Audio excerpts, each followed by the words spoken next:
soil. Mark Shepard here, New Forest Farm. Behind me is a planting of the cultivar Rosie from Forest Agriculture Nursery. And I have a whole bunch of rooted cuttings of Rosie that I'm going to plant today. And whether you're using rooted cuttings or transplants, there's a couple of simple rules with digging the hole. I know you can read over and over again, you dig a $40 hole for a $10 tree. Well, you know what? There are trees that grow out of the rocks on the cliffs on the side of the road, and nobody dug them a hole at all. You put these plants in the ground, they want to live. They have roots. They will find soil. They'll move out of the little hole that you make. These are cuttings, and so they have smaller root systems than they would if they were seedlings. All I did first, since in a heavy grass sod, I cut the sod and removed it, just the surface layer and the roots immediately below the surface, to expose the soil, so at least I've got a year before the grass moves in. Now I'm going to dig a hole. It's not that difficult. Don't do it in advance. Do it right before planting. If you do it in advance, it's going to dry out in the wind. It's going to get scorched by the sun. You're going to kill a lot of your biological life, your soil life. When you dig in your hole, remove the roots of dandelions, quackgrass, wild parsnip, any other kind of plants that you don't want to be competing with your hazelnut. Let me find one. So see, this was a root sucker mounded in sawdust that we clipped. This is good enough to go right in the ground. Other ones we put in a nursery bed for a season.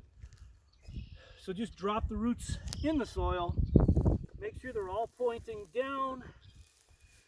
And then, because the plant is dormant, these main structural roots are very flexible. And I just put them up against the side wall of the hole. Make sure everything's pointing down. And then all I have to do is pack the soil up against that sidewall, and we got most of the air spaces out of the way. Put it in the ground. Now I'm going to stomp the air out of it.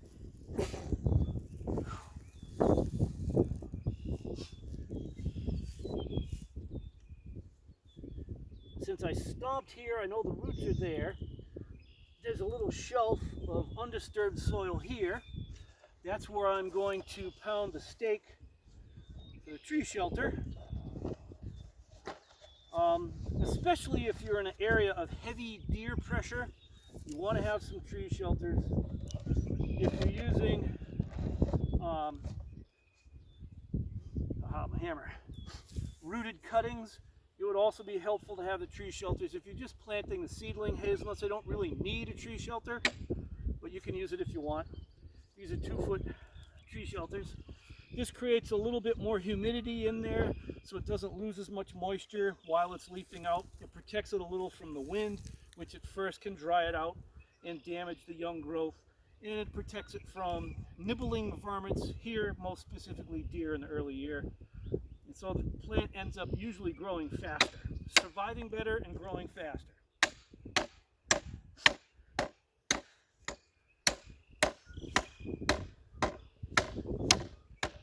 Once the stake is securely fastened, push the tube down, put dirt around it so mice don't get in. If it's a 5-foot tree tube, put a hairnet over it so bluebirds don't go down inside. And there you have it. That's a well-planted hazelnut. How long did that take? 4 minutes, 10 seconds. 4 minutes, there you go.